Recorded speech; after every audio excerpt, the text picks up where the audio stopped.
Claim kuchindiro na mari yangu yandikaendesa mwana kuchikoro kuda zvakare mapepa estate ubva wauya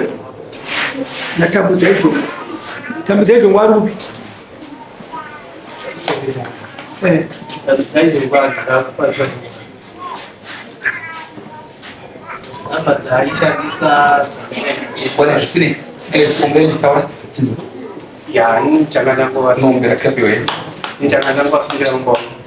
kuti ndachingoreva mapepa angu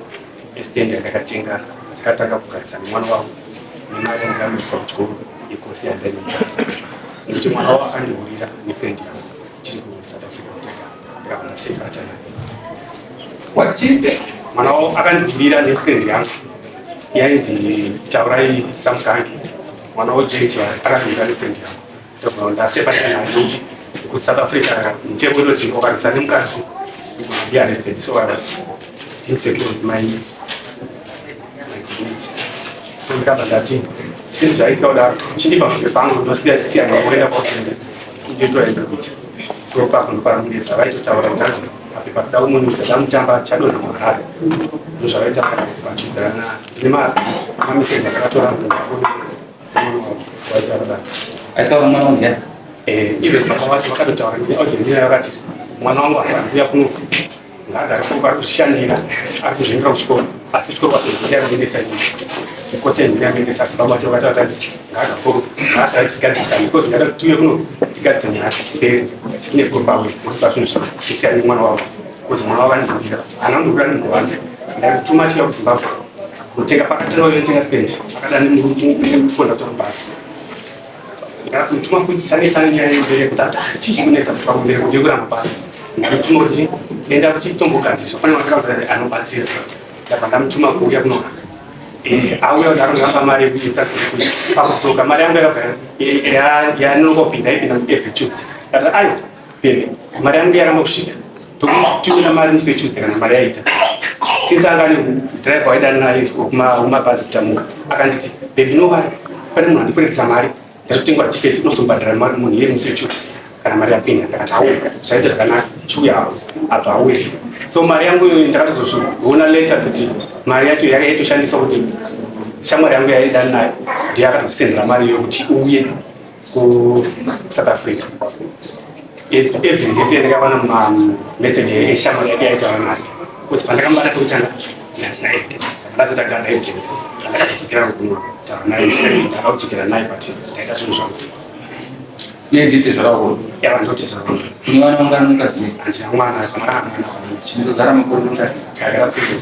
kureza kana stand akasona sema akatenga mese stand ya ndakamutuma kutenga stand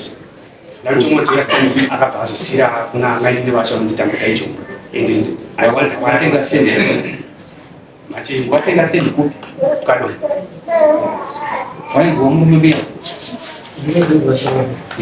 non taka mai price ni mwana wako ile ndare msot kwani kwa satina mindro kana kwa wala osore changa inguni zvukuti tezero kuti zakaramba zvikara zvinanza kuita se no ngura osore inzwa churu wala wangu wacho angachida kuira kuzo asi akatore passport fambisa la passport muze kwa passport mwana washa kufunganyanza kutaura muno enda unopa mukadzi wako passport mouya kutaura nemukadzi wako nochangamiro kuyananisai kuti nyaya dzenyu dziite sei wakatora passport iwowaika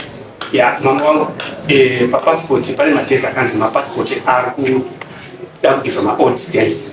pakanzi ari kubviswa maold stamps tanga tichigara tese tichiri kumba mamuri muna August pazvikaitika izvozvo tabva tati